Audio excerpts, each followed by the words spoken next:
Hello everyone, this is David Wilkie. Today I'm going to be making a recipe from my mom's cookbook, With Love from My Kitchen by Eve Wilkie. My sister Jen and I, shortly after our mother passed away tragically, and the big surprise, to honor her legacy, we started eveskitchen.com to share her recipes with the world. When I got married, and also when Jen got married, my mom gave us each of us our own cookbook that she had made, putting all her favorite recipes in here, writing them by hand. And we're going to be trying to share these recipes with you. This is the very first one we've selected. It is going to be called Baked Pasta with Basil and Parmesan cheese. We selected this one because there was hardly a time that the family would get together that this didn't show up as one of the dishes. It's an all-time family favorite. It's easy to make in advance, it's easy to refrigerate and heat up again, and it just tastes awesome. So we're really looking forward to making this for you today. And it's not the first one in the book, it's page 85, but this felt like the first one to do. So first I'm just going to run through the ingredients we're going to need to make this recipe. Some pasta. My mom calls for angel hair. I think it's a little better with just thin spaghetti. I think that's a little bit better, a little bit thicker than angel hair. You need 4 eggs, some grated Parmesan cheese, some half and half, some butter, some garlic, and fresh basil. You can see I'm using a live plant for that. And of course you're going to need some salt and pepper. And to prepare the pan, which you see here for this version, a little bit of cooking spray, and we'll need some tin foil. I'm also going to make a dairy-free version, or a vegan version, if you want to call it that. And I'm going to substitute a few ingredients. This one tastes nearly as good as the one with dairy. So if you're eating without dairy or eating vegan, this is an opportunity to make a great dish in a different way. I'm going to substitute for the half and half. I'm going to substitute some coconut milk. You can also use light coconut milk if you want to reduce the calories a little bit further. I'm going to use a vegan Parmesan cheese, a vegan butter. And here I have just the garlic in the jar, so you can see that's an option instead of the fresh garlic. I'm going to make a half version of this, which is why you see the 2 eggs instead of the 4 eggs. If your version of not eating dairy doesn't include eggs, just add a little bit more of the vegan butter and the coconut milk.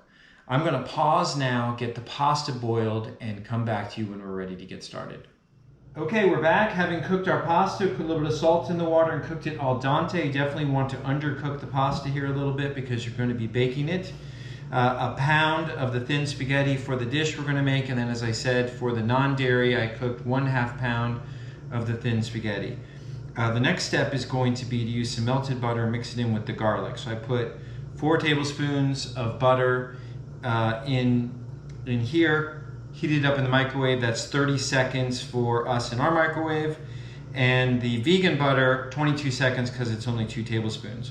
So we're going to take all of this garlic, and you can see it is a lot of garlic. So six cloves of garlic. Try to get as much of it in there as we can. And then we're going to pour it in the pasta.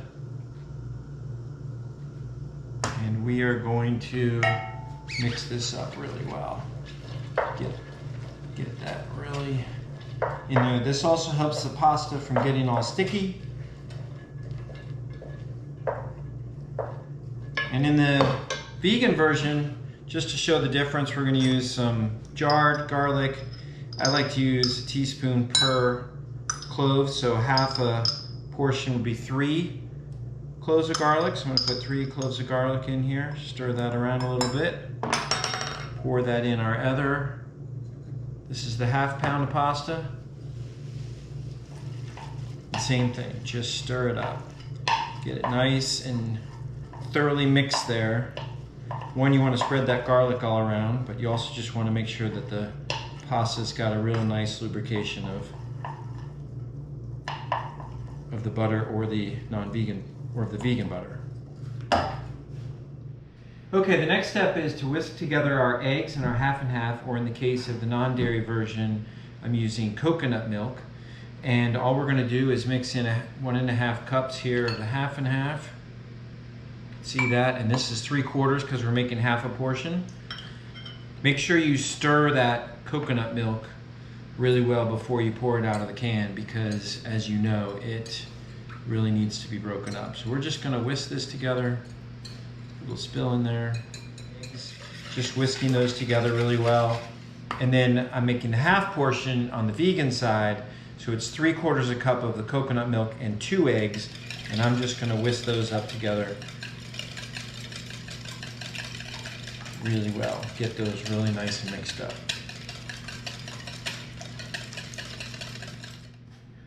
We've pulled the leaves off our fresh basil plants, and now we're just chopping them up. We don't have to chop them up too small, but you definitely just want to get them chopped up. And I can't stress enough, getting fresh basil certainly makes this dish much better.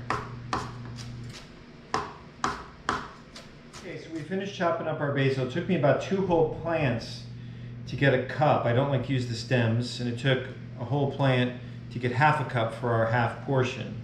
So what we're gonna do is we're gonna put the basil in our half and half egg mixture, along with a whole cup of grated Parmesan cheese. We're gonna just stir that up. And then in our vegan version, we're gonna put in our half cup of basil, half cup of the vegan Parmesan cheese. We'll stir that up. And this is the stage where you wanna add some salt and pepper to your liking.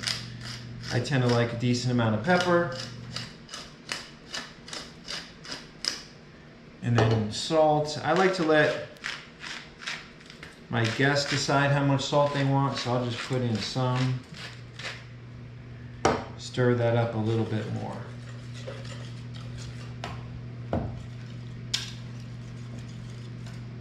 All right, and then we're gonna add this to our pasta. So get that all in there. Don't want to let any of those basil leaves go to waste. We'll stir that up really well.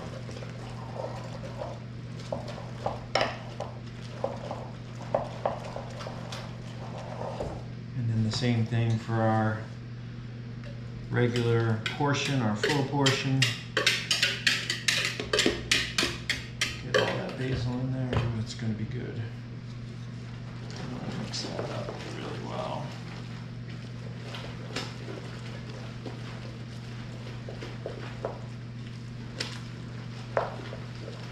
Okay, now is when we transfer our pasta to our baking dishes. So we're just going to take this and pour it in there. Maybe make sure you get all the goodies. Particularly all that pasta you spent all that time chopping, and the garlic. Spread that out. Get that nice and flat.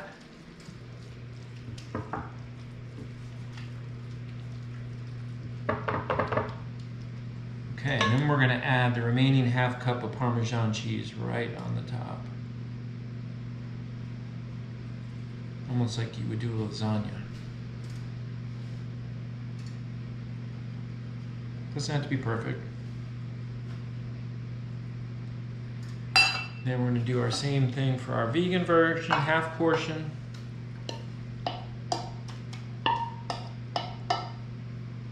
Same thing, don't want to let any of that, all that basil go to waste. All right, we're going to spread this around a little bit.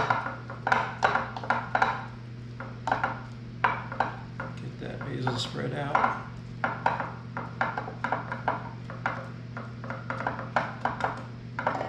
And then here we've got the remaining vegan Parmesan, which is just about a 1/4 of a cup. Get that spread out. Okay, we're going to cover these with tin foil and get them in the oven.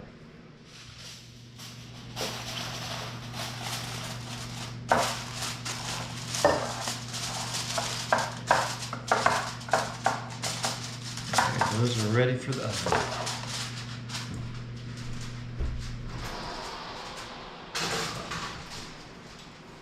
Baking those on 350.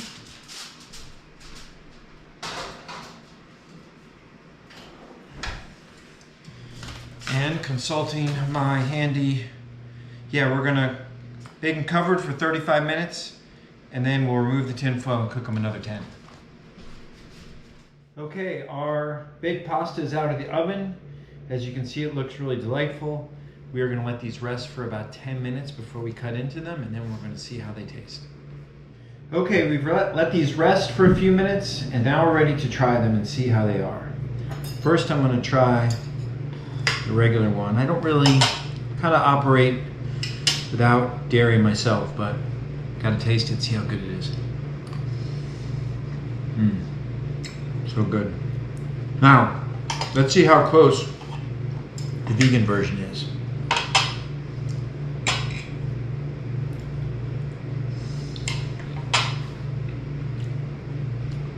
Boy, they're very close. Just as good, just a little different. Definitely don't hesitate making this dairy-free if you're inclined. But if you're not, and certainly my mom would have never made the dairy-free version, this would have been the version she would have made for us. It's so very good.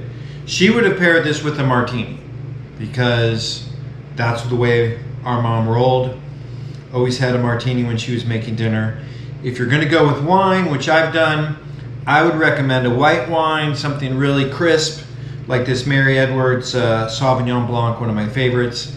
That's what I would open if I was opening a bottle, but I already have this bottle open. It's a Black Tears Malbec, pairs super nicely with this. If you enjoyed this, please sign up for our newsletter. Go to eveskitchen.com. Please like us, subscribe to us, whatever. We'll be sure to be producing many more of these. And otherwise, cheers, Happy New Year's. And to Mom, to you, we love you and we miss you.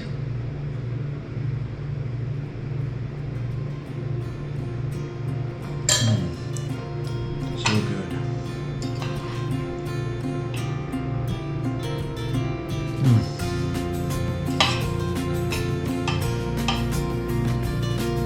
Better if she was here to have it with us.